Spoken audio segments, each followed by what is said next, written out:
that like destroyed me. Instead of focusing on what you don't like, leaning on what you do like. Awesome.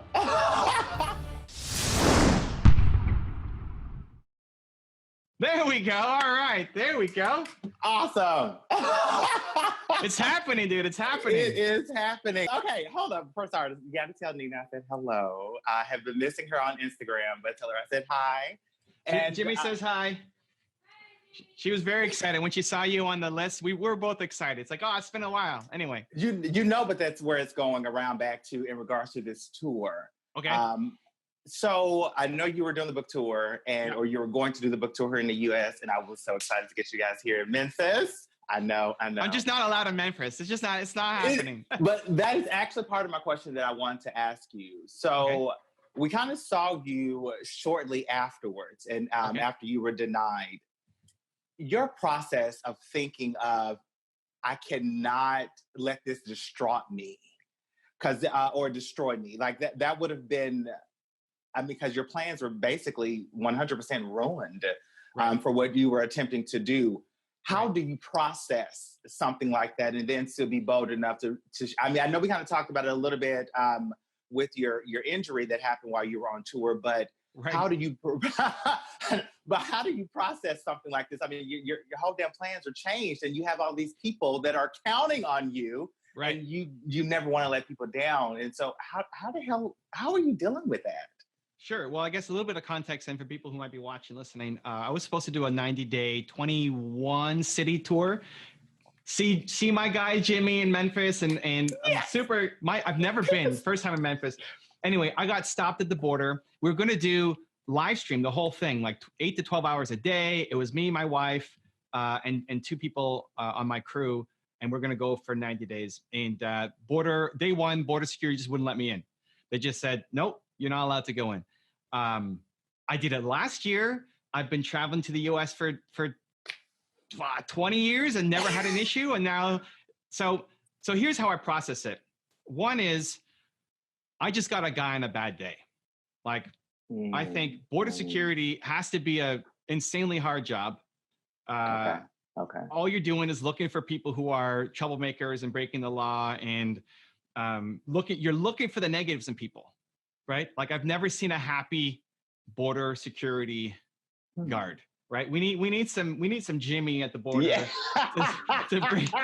Listen, first thing he's gonna do is change the uniforms. I already know it's coming. Totally, it will be bright. It will be bright. It's gonna be fuchsia border. You know, it's coming. I know it. I love it. Oh yeah. It's a different border.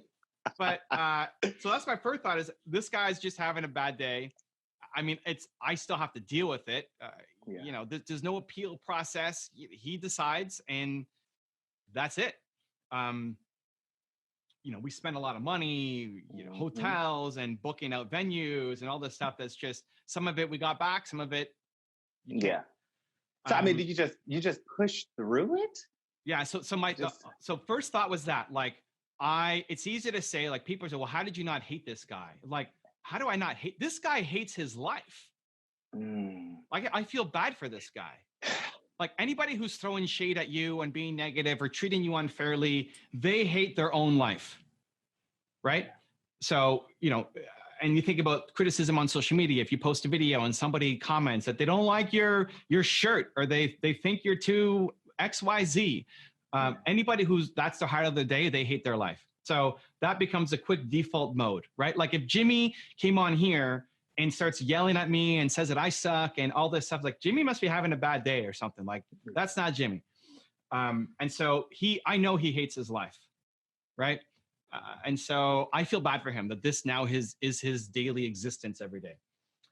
Next, I then think about, okay, who have I live through the lens of, I don't want to disappoint people, right? My biggest fear is disappointing people. So next I think, how do I mitigate disappointing people? Yeah, because that's a huge thing. I'm one of those people that was disappointed. Yeah. So, but here's the thing. I thought, you know what? For everybody who I was supposed to meet or who bought a ticket, in my head, it's like, I can make it up to them.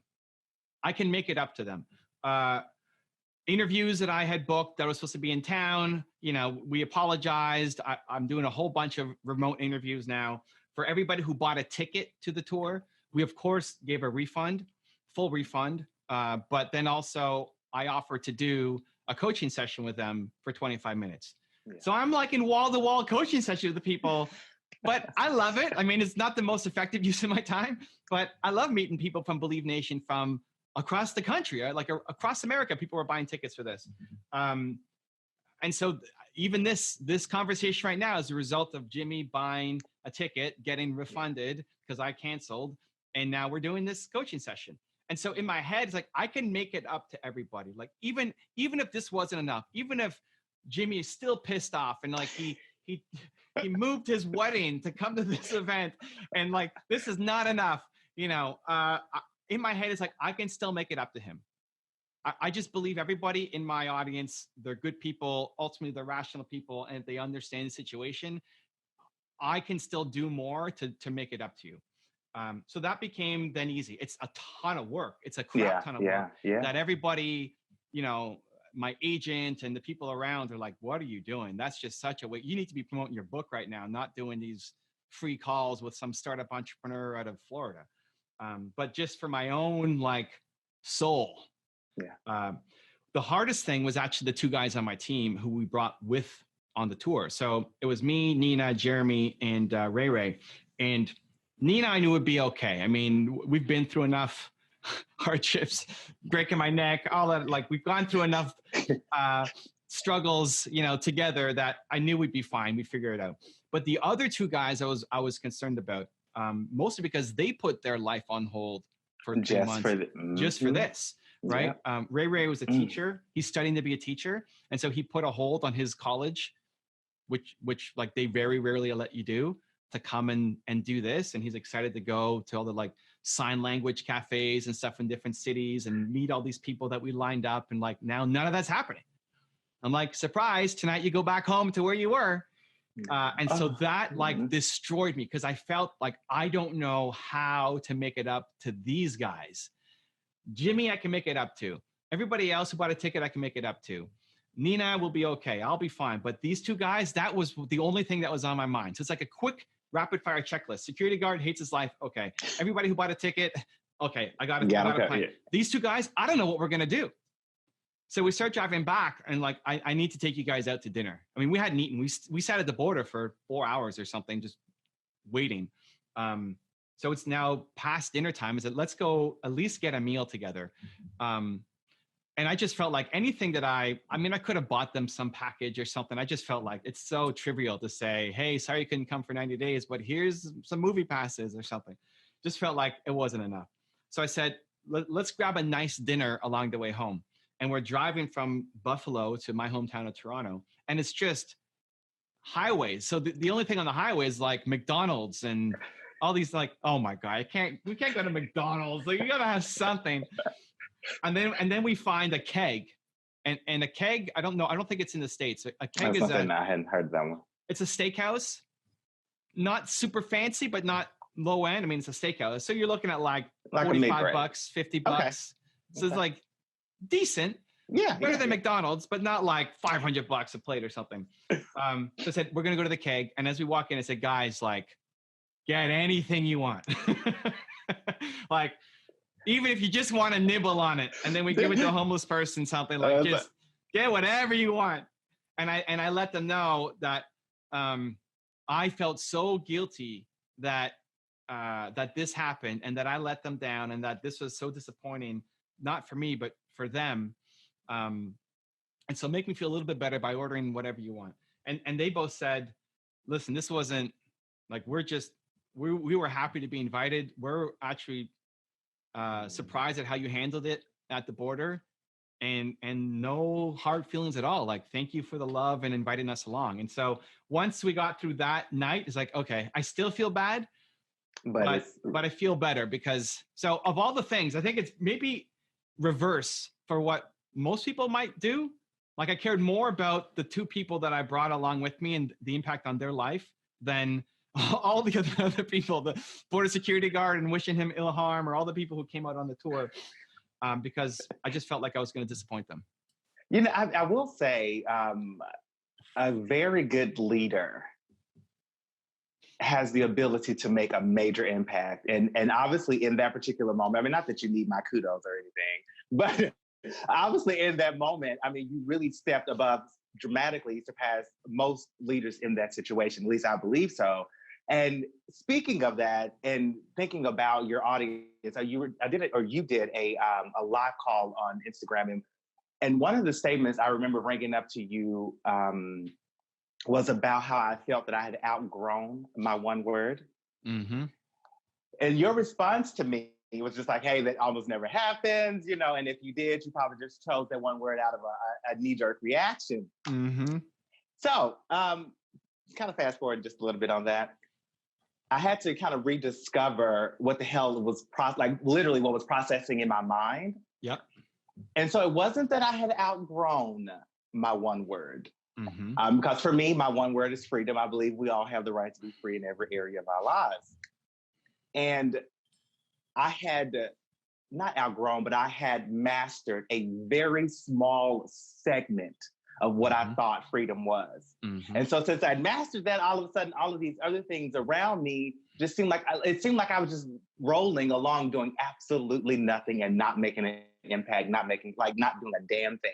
Mm-hmm. And so anyway, and it made me feel as if I had outgrown that one word. Mm-hmm. And so when I went back trying to figure out what the hell I need to do next, I have 2 additional mentors now. One is with me on the corporate side of things to try to figure out what I want to do next. And then the other mentor, he actually has his own national talk show, which I'm totally excited about. I've been behind the scenes with him. I've seen how things are edited and put together. And he has 2 national talk shows that are on television, several podcasts, and then I think he has 4 radio shows that are here in Memphis and then in Nashville. Mm-hmm. So he's a really busy guy. So for me to get a chance to kind of break open his brain, I kind of got a chance to see a whole lot. Of course, you know, my goal is to be a talk show host, right? Yeah. So looking at it from his perspective, I don't know how I feel about working for a network. Okay. I don't know how I feel about the editing and basically doing what I'm doing now on my own, if that makes any sense. Like I'm recording, I'm booking the guests, I'm having to do the editing. At the end of the day, I really like the conversations. I like to get into your brain. I like to provoke thought-provoking conversations or what ideas. That's what I love to do. Mm-hmm. And I'm not stuck. I'm not at a loss, but I feel like there's so many other things that I can try just to at least see if I like them. And so one thing I would definitely like to do while I have you is get a couple of ideas or spitball a little bit with you as to what are some other things that I could potentially be doing. I love it. And listen, anybody who's been around Jimmy starts to feel the energy immediately. Like, even when Jimmy's sleeping. Really? Even when he's sleeping, he's putting off a vibe. I know it. It's happening. We gotta bottle that stuff. Jimmy breath in a bottle or something and sell it. It's I swear if I could. If I could, Evan, I would. Listen, you could. You get a bottle, you breathe into it, bottle it, and then you sell it. That's a business. I wish I could. That's not one of my better ideas for you, though. I was gonna say, I know. But so here's the thing. Instead of focusing on what you don't like, leaning on what you do like. And so there's lots of different models that can work, especially as just the opportunities open up with where the internet is going and the ability to have shows that aren't part of traditional, TV and cable. The biggest thing you need to do is focus on having more conversations. So how many conversations are you actually doing on a weekly basis? Very few. Very, very few. Recorded conversations and guests, I'm only doing 1 per month. Yeah. This is it. This is where... I'm only doing 1 per month. You're spending 29 out of 30 days a month doing the stuff that you're not extremely gifted at. And you've got like this insane talent at one thing. You're like, I'm Michael Jordan, but I'm only going to play basketball once a month. Right? Like, you need to be having conversations every day, at least 1 a day, if not multiple a day. So, recording and interviews are only once per month. Because of where I work and my 9-to-5 job, I do have quite a bit of conversations where I am helping, but most of the, like probably 98% of those cannot be recorded because they're bringing up details, they're bringing up facts.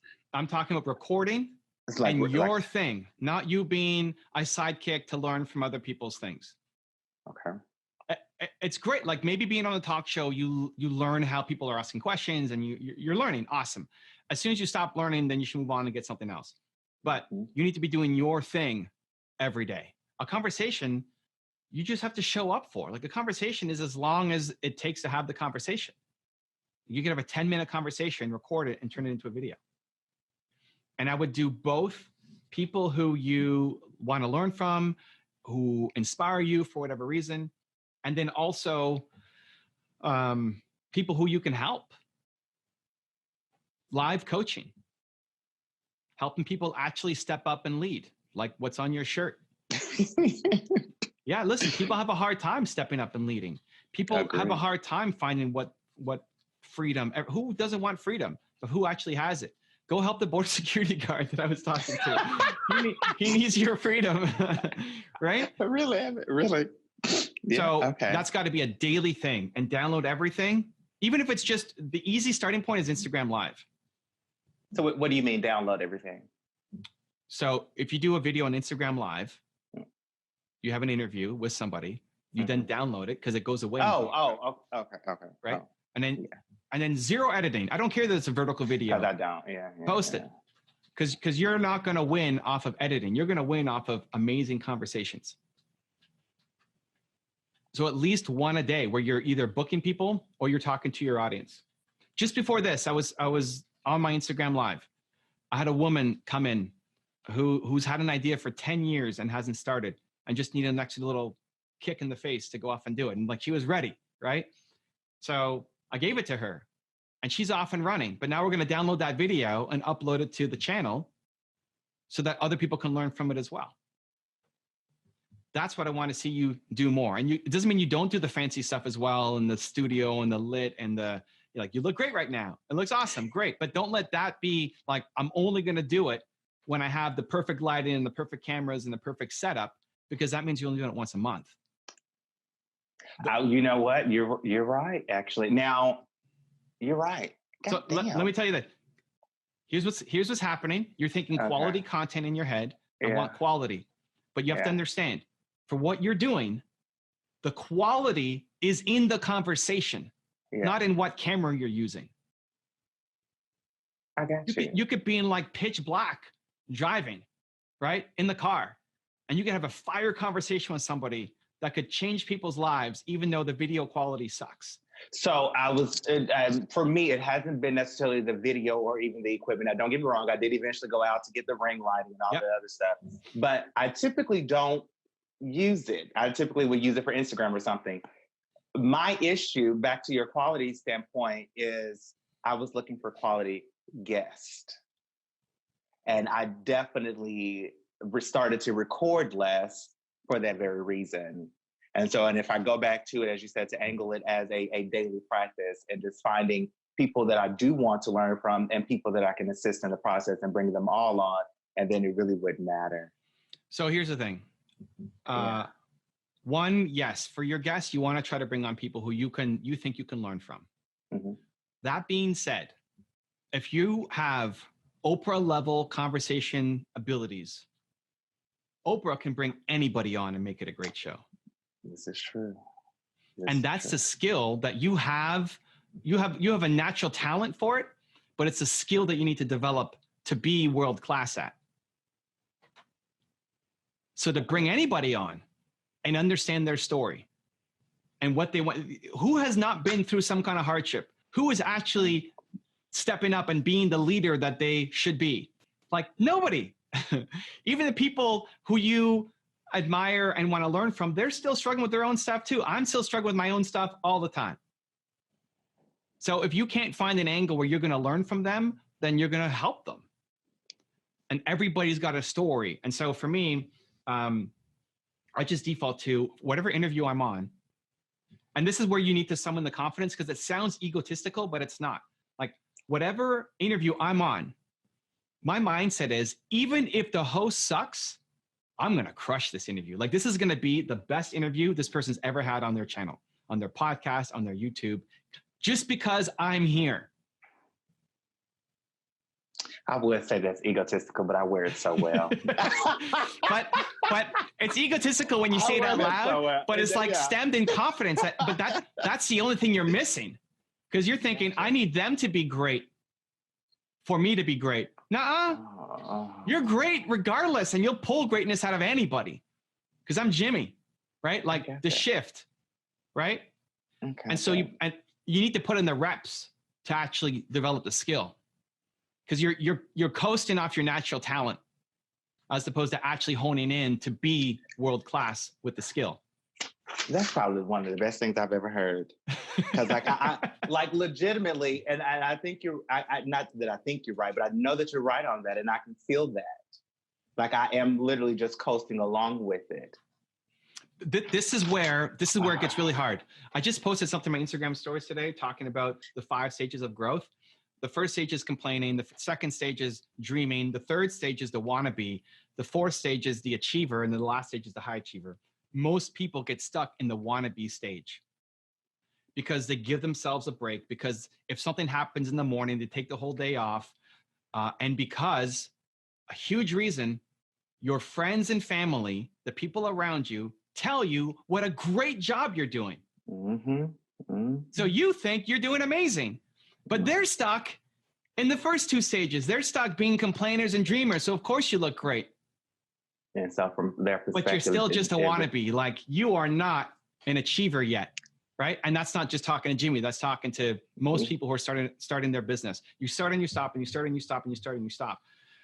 You have to hone that skill. Jordan was maybe one of the most talented players that was in the gym every single day, working on his free throws, working on his shot all the time, right? That's the only thing you're missing, is honing the skill, because everybody around you says you're great at creating conversations, and I'm with them. I'm with them 100%. But I'm saying, Jimmy, you suck, man. Come on, let's go. Like once a month. Do more. What are we doing, dude? Do you want to be the best? You could be the best in the world at this thing, but it's never going to happen going once a month. It just won't. Yes, sir. That will have to change it. And it's so crazy because I love it. Of course you do. I love it. And you're spending 29 days out of 30 days a month doing stuff that you don't love, dude. It is okay. Yeah. That's it, man. I got you. I got you, man. I know you do. I know it's coming. It's coming. It is coming. Evan, I appreciate this. Cool, man. I did, not that I had no expectations of what to happen during this call. It's just, as you said, I've really been coasting along, so I didn't necessarily know the questions to ask. That's okay. It doesn't matter. This. I know I'm going to pull out greatness, because that's what I do, and that's what I've got 10 of these today, right? But you're no different than me. You're just not putting in the reps. That's all. That's the only difference. You need more practice. Yes, you have more natural. You have more natural charisma and energy and vibe than I do.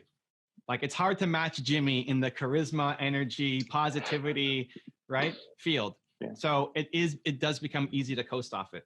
So daily, at least 1 a day. I'd be looking at, if you're taking it seriously, like 2 to 3 a day. Like, that's how you get really good. But at least 2 to 3 interviews a day. Oh my gosh. Yes. Okay. Dude, if you take 10 minutes, like in an Instagram live, I guess you could go right, through 3 people. 30 minutes. Yeah. Okay. Evan, are you telling me you can't pull out a great conversation in 10 minutes? No, of course you can. I was thinking 30 minutes, but you're right. You could crush it. But it's as long as it needs to be. Like, you may hang on to somebody longer than the 10 minutes. Awesome. And that becomes a 30-minute episode or an hour. But once you've gotten the thing, then you can move on to the next person. All right, Evan. Thank you so much. Again, I love it as well. And I do miss you guys. I will see you all soon. I guess hopefully when we do you do another tour. So otherwise, I hope so. Otherwise, I gotta find another way to get down to Memphis to see you. 100%. Much love, man. Same to you now. Thanks, Evan. Cheers. If you want to know why your comfort zone is destroying your life, check out the video right there next to me. I think you'll enjoy it. Continue to believe, and I'll see you there.